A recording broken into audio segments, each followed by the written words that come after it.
Om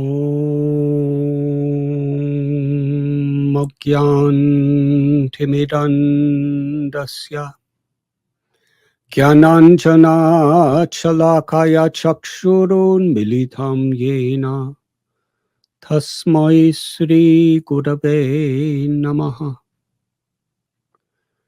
Nama Om Vishnupadaya Krishna Prishtaya Bhutale Srimate Bhaktivedanta Swamin iti namine.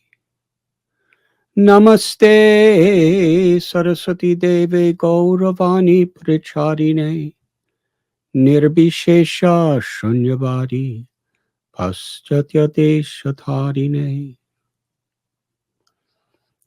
I am very honored and grateful to have this opportunity to be with all of you today. My special gratitude to the staff of ZTV in India and to the Yovan Retreat Center in New York. These are difficult times. The COVID-19 pandemic has disrupted life throughout the whole world, economically, emotionally, socially, and as far as individuals' physical health and the tragedy of the loss of family members. At times like this, where there is great darkness, it is important to learn the everlasting message of how to look for light, how to look for hope. And as it is said in the Bible, seek and ye shall find. If we're sincerely searching for something deep and meaningful, we can find it in whatever situation may come. The nature of the world is we have a very limited capacity of how we could change our environment or circumstances. But we do have the freedom and the control to change our perspective and how we respond. We can either crumble or grow in difficult times. The Bhagavad Gita tells, Apuryamanam achala pratishtam. Here Krishna explains that an ocean, because it is so deep and so large, whether the rivers are over flooding in the monsoon rainy season, or whether they're barely trickling in the dry season, the ocean remains as it is because of its own fullness. And similarly, when a person has inner peace, when a person feels inner meaning and fulfillment in life, then we deal with the external circumstances accordingly. It's said in the Bible that if you build a house on sand, when a storm comes, it will crumble. If we build the same house on a foundation of solid rock, then whatever storm may come, the house remains stable. And similarly, the quality of our life, we need to have an inner foundation. And this is what great philosophers, what all the great religions and spiritual paths have taught us. through the ages how to make an inner connection where there's inner peace and inner satisfaction that is not determined by external situations. Rather than being affected by circumstances in the environment around us, if we find that meaningful connection with our mind and our souls, then our love, our peace, our meaningful perspective of life affects the environment. Throughout history, great personalities appeared in tumultuous times and gave light in darkness, gave hope in apparent hopelessness. And that capacity is actually within every single one of us. The idea of yoga is to make that connection.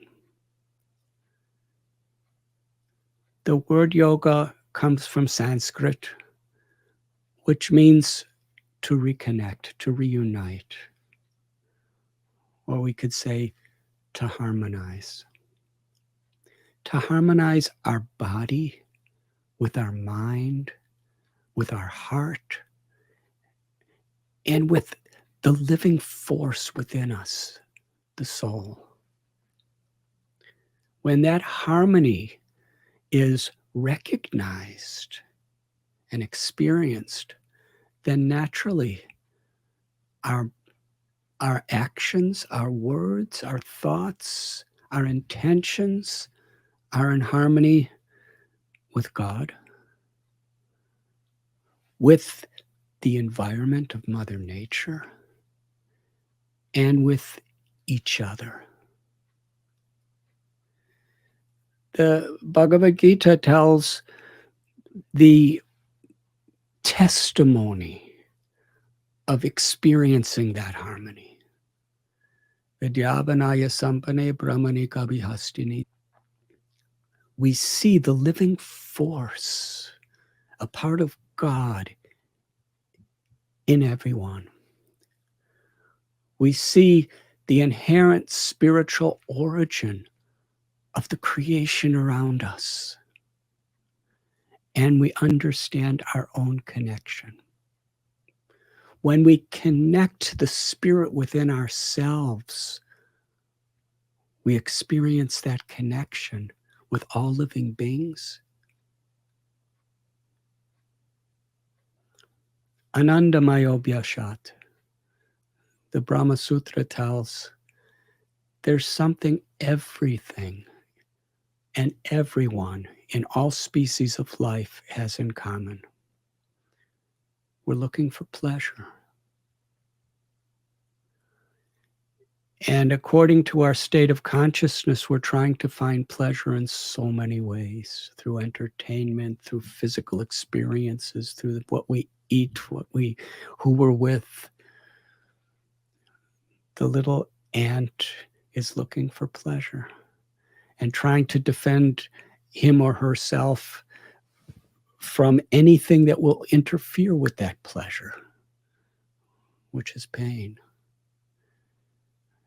And because inherently we're all seeking pleasure, we're vulnerable to fear, because there are so many situations that can come in life that are obstacles to pleasure. Things, accomplishments, wealth, property, fame, physical experiences, these things can give some amount of pleasure to the body and to the mind. But things do not give pleasure to the heart. What gives pleasure to the heart is to love and to be loved. The heart is seeking love.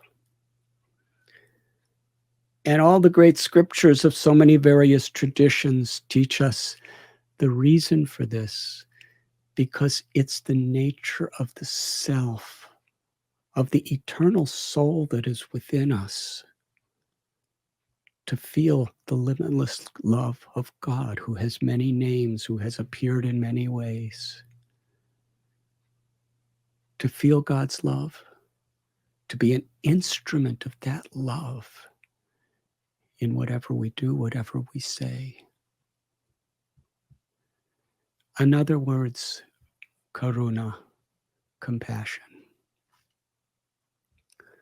The greatest fulfillment of the heart is to have a meaningful intention in life where we find love and share that love in the form of compassion.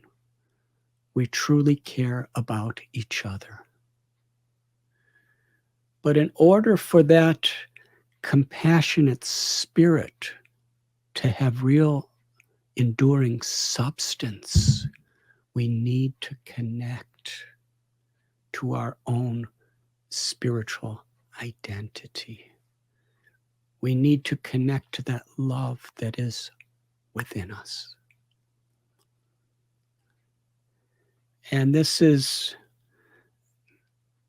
the true gift of yoga. It's the true gift of spirituality. When the body, the various components are not in harmony with each other, it creates disease. When the mind is not in a harmonious condition, it can create mental illness. Harmony is so important for there to be happiness. And that harmony must begin with the harmony of the body, the mind, and our own true inner spiritual nature. To be with people who inspire us with hope, to inspire us to go deeper into that peace within, is so very important at this particular time. And to put some time a day aside to make that journey within, to make that inner connection, to explore and recognize the natural harmony that is within us and within life itself. So much energy goes in today's world in achieving quantity. And in the process, we're often distracted from a life of quality, where we have a meaningful purpose in this world. We have meaningful relationships with others. And yoga is about finding that meaningful purpose that is inherent in life itself and living in harmony with that purpose. There's so much stress in the world, and some of it can be avoided with intellectual planning, but other situations, we really can't avoid it. It just comes. But if we have this perspective of the gift of yoga and the inner meaning that we can connect to, then the situations that are stressful, that are disturbing, actually make us stronger because they help us to understand the necessity, the need to go deeper within myself, to find shelter. When I was in England not long ago, I was shown some old bomb shelters. When bombs were dropping during World War II, people were going underground to find shelter. And in the world we live in, there are many bombs that drop, and we need to seek shelter. And that shelter is, we can say, underground in the sense that it is not found in external circumstances. It's found within ourselves. Hatha Yoga is a beautiful path that helps us to find health in body, mind, to harmonize our body, to find flexibility. Jnana Yoga is to find that harmony with our intellect, within our power to discriminate, within our worldview. Bhakti Yoga is to harmonize our will to live with the compassionate spirit of God's love. All these various forms of yoga are meant to create an environment within us where there is harmony, where there is peace, where there is love, that are not subjected to the ever-changing world. Heat, cold, honor, dishonor, pleasure, pain, health, disease, success, failure. These dualities are what the world is comprised of. To find the oneness of love within ourself, in God's love, in the soul's love, is what we are called upon to pursue. The Yovan Center is a place where I'm just so pleased, so happy to hear and see. There's a facility where people can really put their attention and give some quality time to understand and experience the truth that lies within ourselves, the character that we can achieve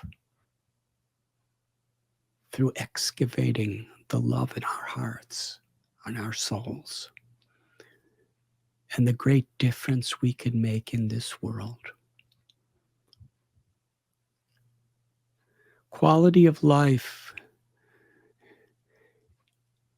is not about the numerical consideration of how much or how many, but it's based on the quality of our intention and the sincerity in which we're willing to express that intention.